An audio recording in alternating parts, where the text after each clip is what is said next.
invitar a leer en el libro de Lucas, el libro de Lucas, el capítulo 24. Vamos a leer en Lucas, el capítulo 24, versículo 36.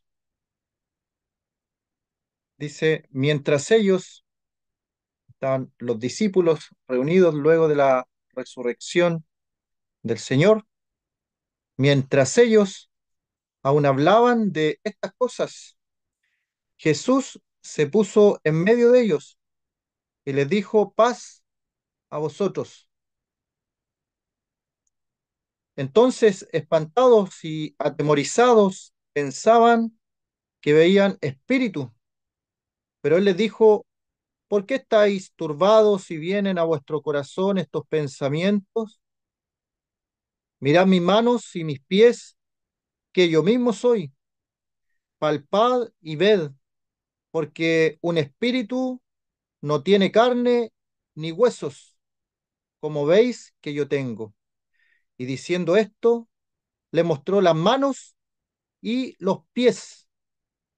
Y como todavía ellos de gozo no lo creían y estaban maravillados, les dijo, ¿tenéis aquí algo de comer?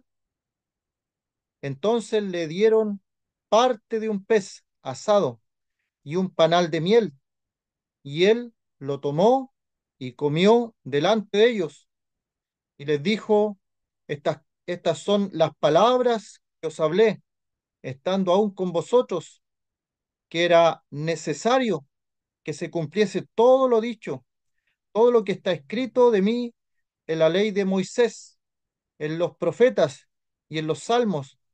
Entonces les abrió el entendimiento para que comprendiesen las escrituras y les dijo, así está escrito, así fue necesario que el Cristo padeciese y que resucitase de los muertos al tercer día y que se predicase en su nombre el arrepentimiento y el perdón de pecados en todas las naciones, comenzando desde Jerusalén. Y vosotros sois testigos de estas cosas. He aquí yo enviaré la promesa de mi Padre sobre vosotros, pero quedaos vosotros en la ciudad de Jerusalén hasta que seáis investidos de poder de lo alto. Hasta ahí, por el momento, la lectura de la palabra del Señor. ¿Qué había pasado? El Señor había sido crucificado, los discípulos seguían al Señor y ahora su Señor les ha sido quitado. Y dicen en el párrafo anterior, los caminantes de Maús, que acaso eres tú el único que no sabe lo que ha pasado de Jesús Nazareno, que fue varón profeta, Jesús Nazareno, que fue varón profeta, poderoso en obra y en palabra delante de Dios y de todo el pueblo, y cómo le entregaron los principales sacerdotes y nuestros gobernantes a sentencia de muerte y le crucificaron.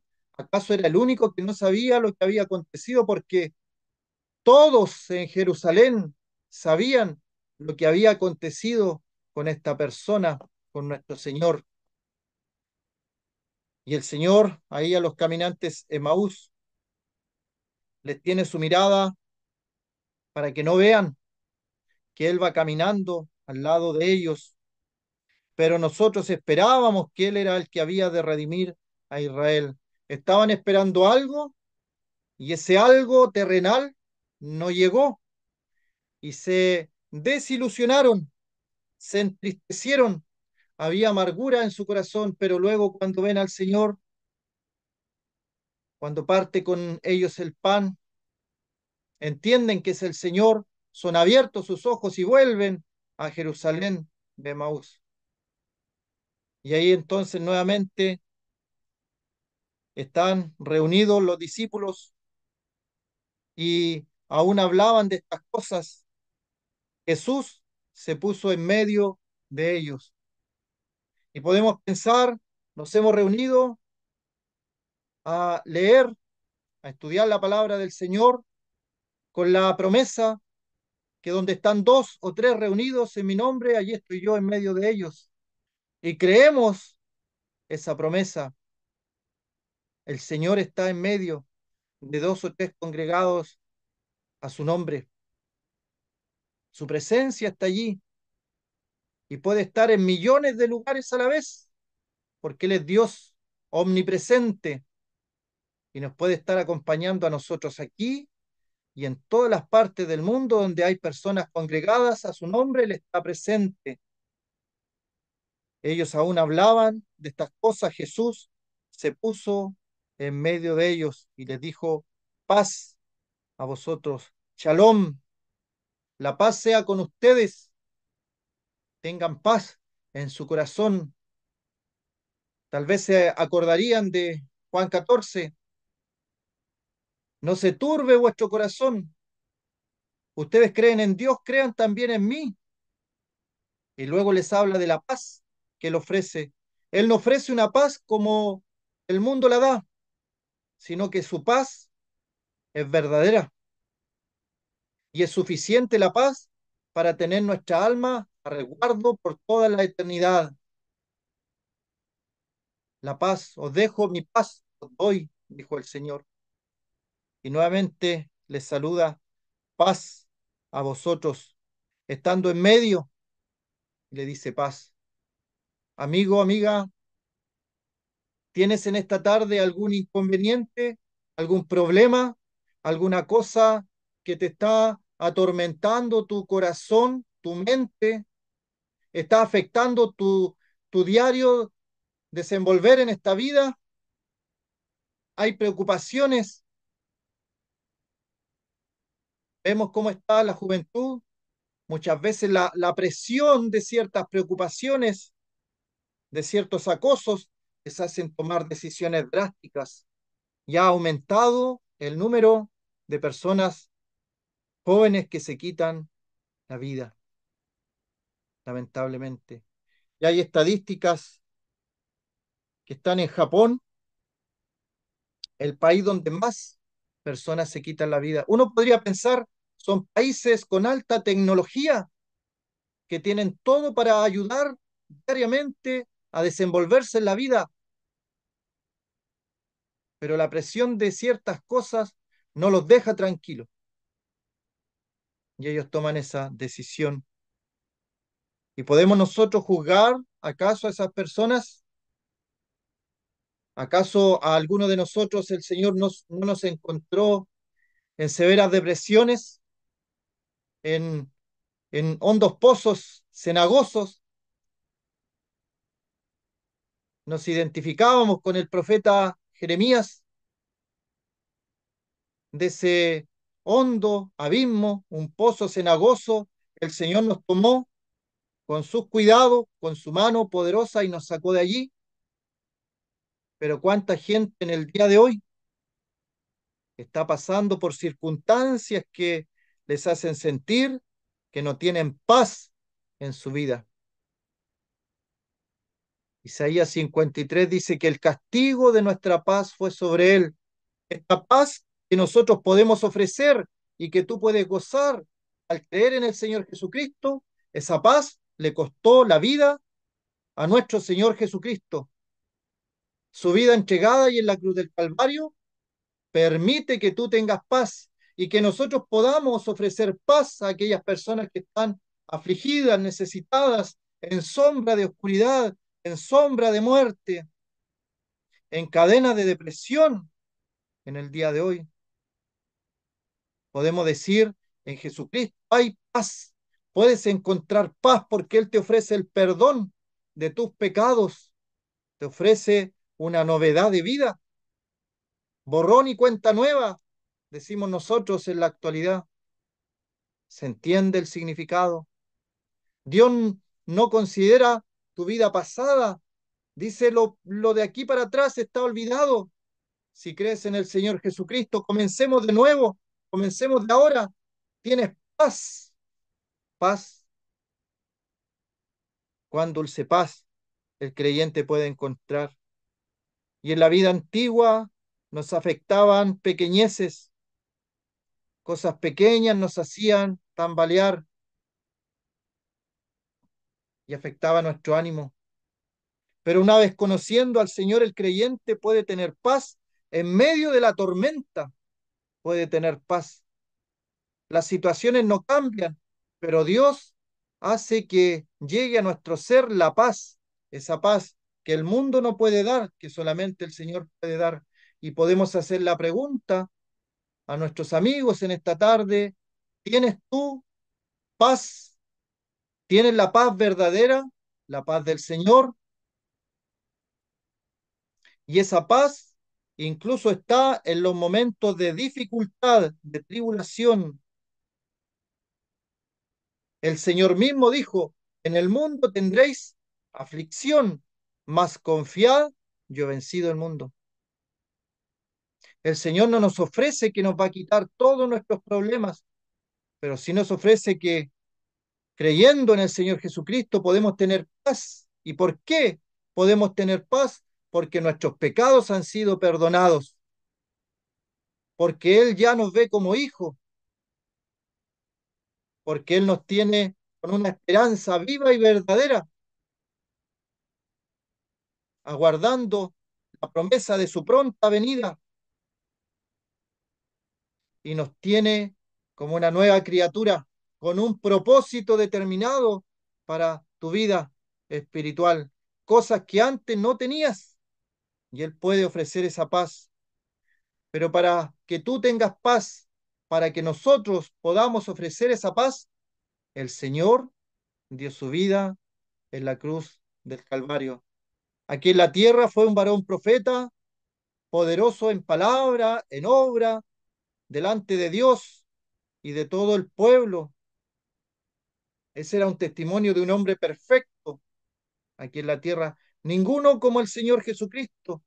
Cuando tú te compares pensando que eres una buena persona, no te compares con tus vecinos, con tus iguales, porque al hacer ese ejercicio siempre salimos ganando, siempre somos mejores que otras personas, pero hace el siguiente ejercicio: compara tu vida con la vida del Señor Jesucristo, y ninguna persona va a salir triunfante de ese ejercicio.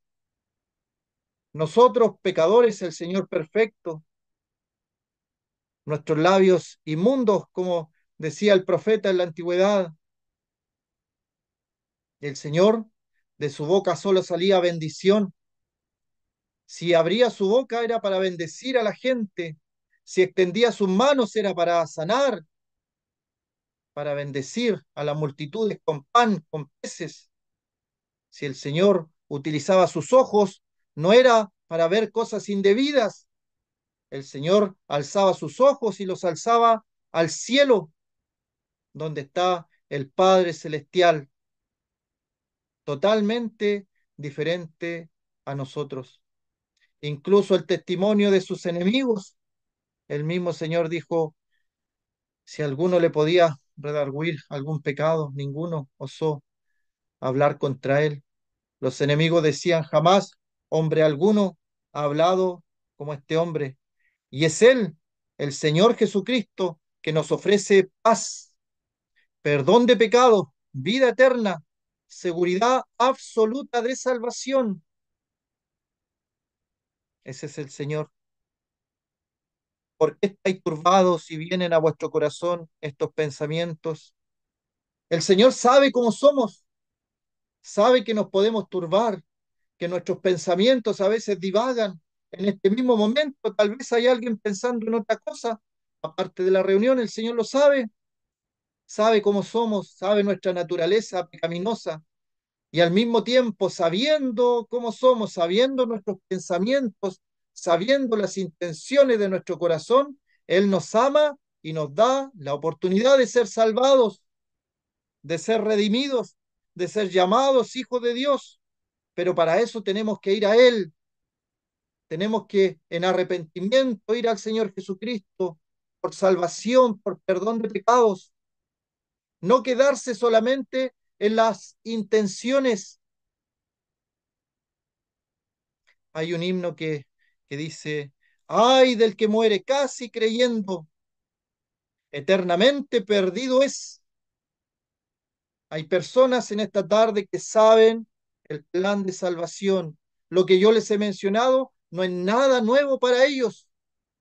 Lo saben, lo saben. Están ahí a un paso. Tal vez los familiares son creyentes, los hijos, los padres, los parientes son creyentes, entonces saben, saben de lo que es el Evangelio. Pero ellos no han dado el paso. Ellos no han dado el paso. Podrían corregir a alguien predicando el Evangelio, pero ellos todavía no creen en el Evangelio. ¿Por qué estáis turbados? ¿Hay alguna cosa que te turba, amigo, amiga, en esta tarde?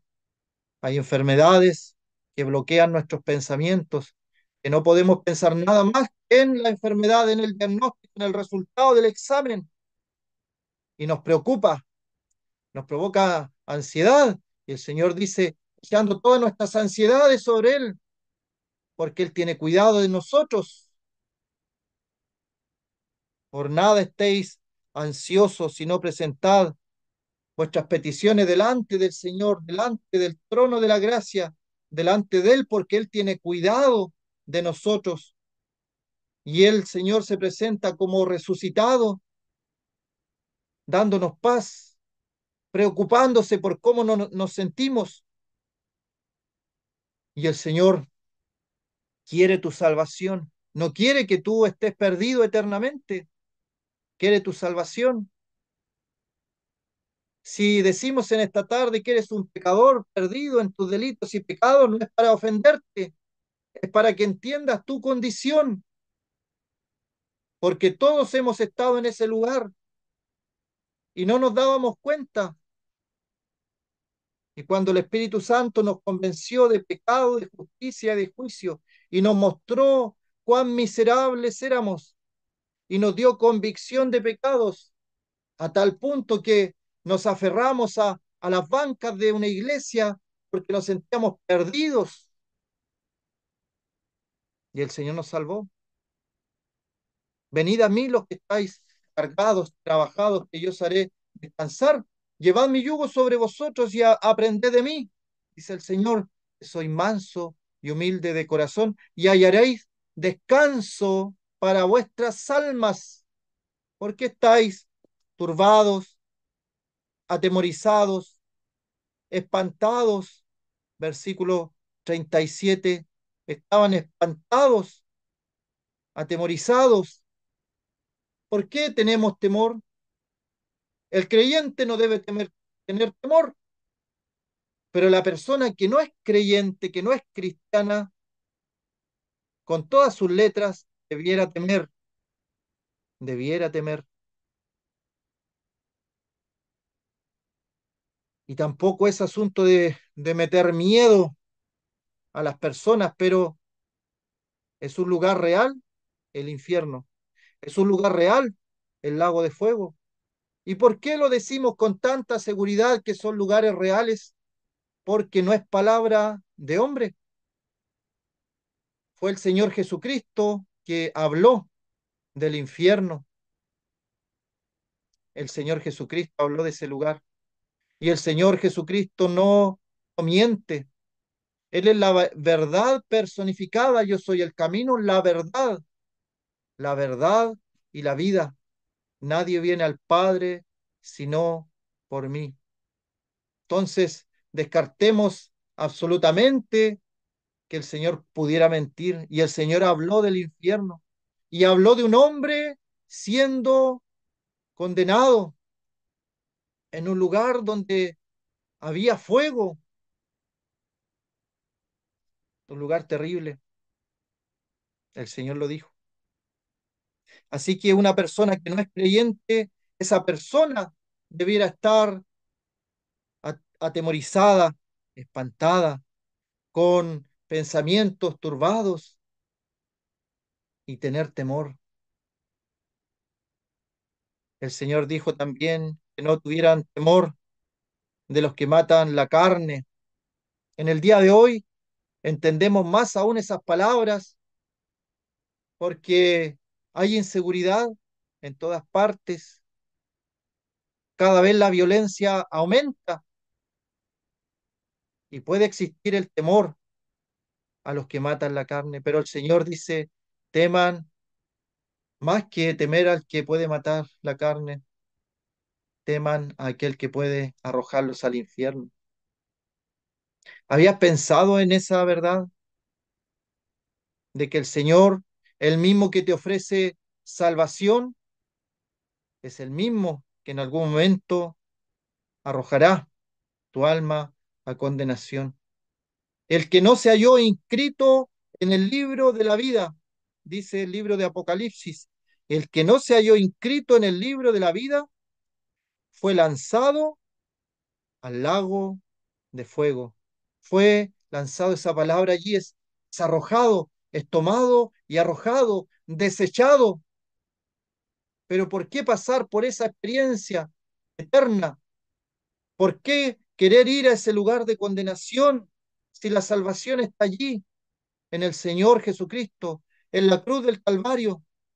Y Él puede decir con toda seguridad, te ofrezco paz, te ofrezco quitar el espanto y el temor de tu espíritu, te ofrezco tranquilidad y no ansiedad. Quiero que tu corazón esté tranquilo, que se quite todo pensamiento turbado de ti. Es el Señor que puede dar eso.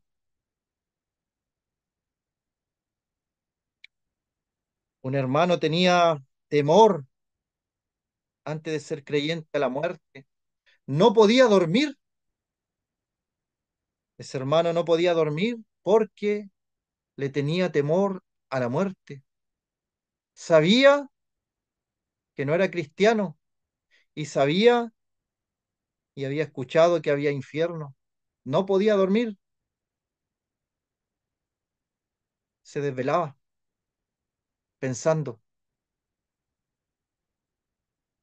Una vez creyente, estuvo al borde de la muerte y no había temor, temor alguno, cero temor, cero miedo a la muerte. Era algo inexplicable.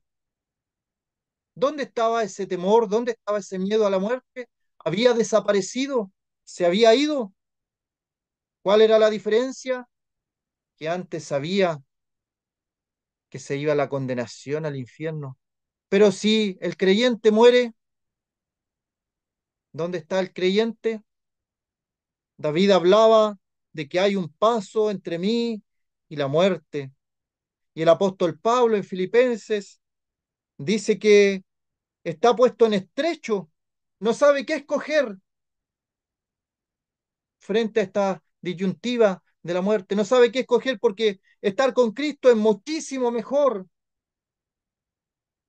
El creyente que muere va a estar con el Señor, lo cual es muchísimo mejor.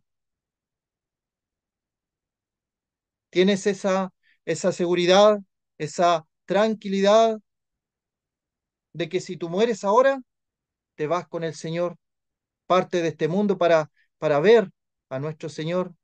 Tienes esa seguridad absoluta. Tal vez conoces y sabes el Evangelio, pero todavía te falta ese paso, esa seguridad. Hay personas que mencionan una frase, la frase es la siguiente: creo que soy creyente, creo que soy creyente. No nos da un espacio para la duda, porque hoy día creo, mañana no creo que soy creyente. Cuando una persona, el Señor la salva, cuando la persona toma la mano del Señor, recibe al Señor en su vida, cree en el Señor Jesucristo como su Salvador, se disipan todas esas dudas, porque el Señor dice, el que cree en mí, aunque esté muerto, vivirá. El que cree en el Hijo tiene la vida. El que rehúsa creer en el Hijo no verá la vida, sino que la ira de Dios está sobre él. Pero el que cree tiene seguridad absoluta. ¿Tienes esa seguridad, la certeza absoluta.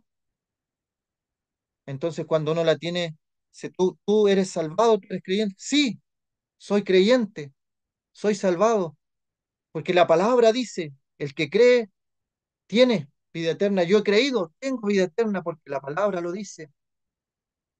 No lo digo yo, no lo dice una religión, no lo dice una congregación, lo dice la palabra de Dios, lo dice el Señor. Y esa es la invitación que siempre hacemos. Cree en el Señor Jesucristo y serás salvo. Que el Señor bendiga su palabra.